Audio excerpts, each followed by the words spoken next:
3 4 5 6 okay. N of S ಅಂದ್ರೆ ಏನು? N of S ಅಂದ್ರೆ number of elements present in the set E S. ಇದರಲ್ಲಿ ಎಷ್ಟು present ಇದಾವೆ ಅಂದಂಗೆ, ಎಷ್ಟು ಇದಾವೆ ಇಲ್ಲಿ 1 2 3 4 5 6 ಅಂತಂದ್ರೆ N of S is to 6. Okay. Next E ಅಂದ್ರೆ ಏನು? ಇವೆಂಟ್. ಏನು? Favourable outcomes. ಫೇವರೇಬಲ್ ಔಟ್ಕಮ್ಸ್ ಅಂದ್ರೆ ಅವ್ರು ಏನ್ ಕ್ವಶನ್ ಒಳಗೆ ಕೇಳಿರ್ತಾರಲ್ಲ ಅದೇ ನಮಗೆ ಫೇವರೇಬಲ್. ಸಮ ಸಂಖ್ಯೆಗಳು ಎಷ್ಟಿದಾವೆ? ಇದು 1, ಇದು 2, ಇದು 3. ಹೌದಾ? 2 4 6 ಯಾವ್ದಾವ್ದು ಇದಾವೆ? 2 4 6 ಇದಾವೆ. ಹಂಗಂದ್ರೆ ಎನ್ ಆಫ್ ಇ ಎಷ್ಟಾಗತ್ತೆ? ಎನ್ ಆಫ್ ಇ ಅಂದ್ರೆ 1 2 3 ಅಂದ್ರೆ ಟೋಟಲ್ ನಂಬರ್ ಎಷ್ಟಿದಾವೆ? ಆಯ್ತಾ? ಹಂಗಂದ್ರೆ ನಮ್ದು ಫಾರ್ಮುಲಾ ಏನಿದೆ?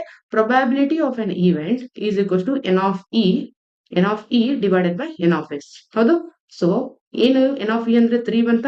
So 3 divided by 6. 3 ಒಂದ್ಲಿ 3 ಇರ್ಲಿ 1/2. ಇದನ್ನ ನಾನು ನಿಮಗೆ ತಿಳಿಲಿ ಅಂತ ಬರಿತಾ ಇದ್ದೀನಿ. ಓಕೆ, ನಿಮಗೆ ಡಿಸ್ಕ್ರಿಪ್ಟಿವ್ ಪ್ರಾಕ್ಟೀಸ್ ಆಗಲಿ ಅಂತ. ಬಟ್ ನೋಡಿದ್ರೆ ಹೇಳ್ಬಿಡ್ಬೋದು. ಟೋಟಲ್ ಅಂದ್ರೂ 6 ಇರ್ತವೆ, ಸಮ ಸಂಖ್ಯೆಗಳು 3 ಬರುತ್ತೆ. 3 ಡಿವೈಡೆಡ್ ಬೈ 6 ಅಂದ್ರೆ 1 ಡಿವೈಡೆಡ್ ಬೈ 2.